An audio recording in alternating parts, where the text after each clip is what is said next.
విధంగా next question చూద్దాం. ఒక రైలు బండి గంటకు 36 కిలోమీటర్ల వేగంతో వెళ్తుంది. గంటకు 36 కిలోమీటర్ల వేగంతో బయలుదేరి ఒక అర నిమిషంలో 108 కిలోమీటర్ల వేగాన్ని పొందిన దాని త్వరణం మీటర్ ఫర్ సెకండ్ స్క్వేర్లలో కనుగొనుము. ఏమంటుండు? రైలు బండేట 36 కిలోమీటర్ పర్ అవర్ వేగంతో వెళ్తుంది. U that is equal 36 kilometre per hour వేగంతో వెళ్తుంది. అర నిమిషం అంటే మనకు 30 సెకండ్లలో. ఓకే, 30 సెకండ్లలో ఏం చేసింది? 108 కిలోమీటర్ పర్ వేగానికి వెళ్ళింది. అంటే తుది వేగం 108 కిలోమీటర్ పర్ అవర్ వేగాన్ని పొందింది. అయినా దాని త్వరణం ఎంత అంటుండు? త్వరణం అంటే వేగంలోని మార్పు రేటునే త్వరణం అంటాం. Rate of change in velocity is known as acceleration. Rate of change in velocity is known as acceleration అంటున్నాం. ఇక్కడ త్వరణం అంటే తొలి వేగము తుది వేగము, దీనిలోని మార్పుని కాలంతో డివైడ్ చేస్తే వచ్చేదే త్వరణం అండి. మరి ఇక్కడ కిలోమీటర్ పర్ అవర్ ఉంది. వాళ్ళు ఏమంటారు? మీటర్ ఫర్ సెకండ్ స్క్వేర్ త్వరణం యొక్క యూనిట్స్. సో దీన్ని కన్వర్ట్ చేసేద్దాం. దీన్ని కన్వర్ట్ మీటర్ ఫర్ సెకండ్లోకి చేయాలంటే 5/18 తోటి మల్టిప్లై చేయాలి. అప్పుడు మీటర్ ఫర్ సెకండ్లోకి వచ్చేస్తుంది. ఇది కూడా 5/18తో మల్టిప్లై చేయాలి, మీటర్ ఫర్ సెకండ్లోకి వచ్చేస్తుందండి. 18 1 18 2 18 1 18 6 2 5 10 meter per second. 6 5 30 meter per second. 30 meter per second. తొలి వేగము 10 మీటర్ ఫర్ సెకండ్ వెళ్ళింది, తుది వేగము 30 మీటర్ ఫర్ సెకండ్ వెళ్ళింది. త్వరణము rate of change in velocity తుది వేగము మైనస్ తొలి వేగము బై కాలము తీసుకోవచ్చు మనము. 30 - 10 బై కాలం ఎంత? అర సెకండ్ అన్నాడు. సారీ, ఏమన్నాడు?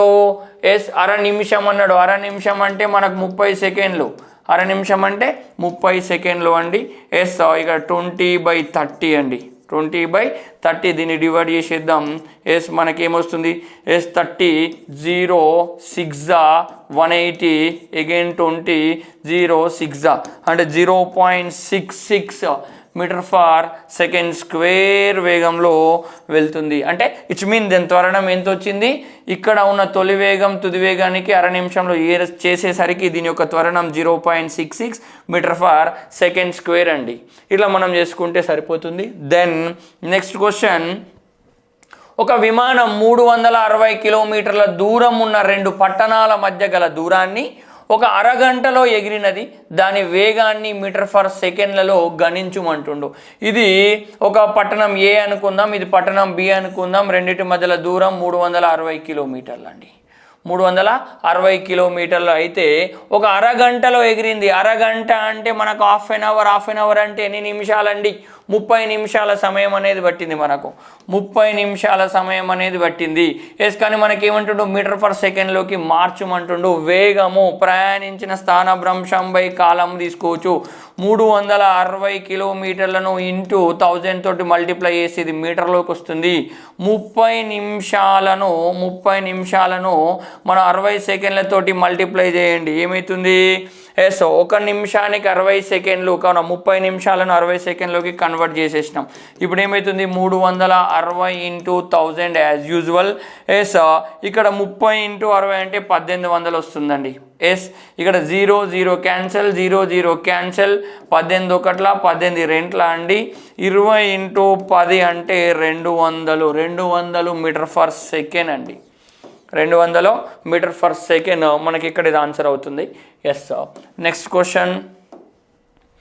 పూజ అనే అమ్మాయి వృత్తాకారంలో 6 మీటర్లు ప్రయాణించి తిరిగి అదే స్థానానికి చేరుకుంటే గమన దూరం ఎంత, స్థానభ్రంశం ఎంత అంటుంది.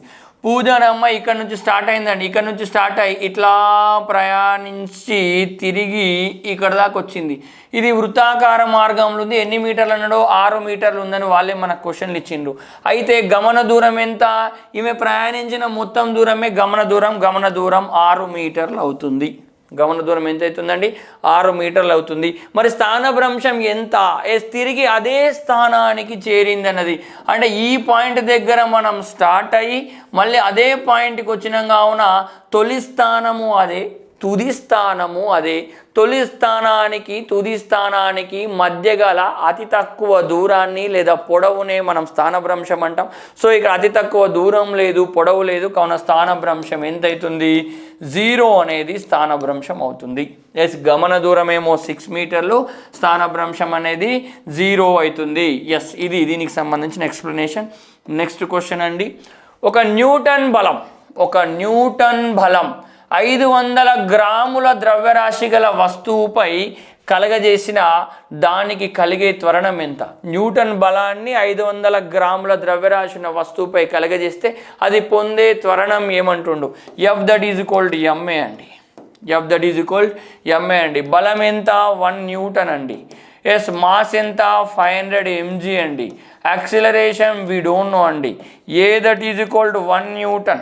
ఎస్, 500 mgని మనం కిలోగ్రాములకు మారిస్తే 0.5 కిలోగ్రామ్స్ అవుతుందండి.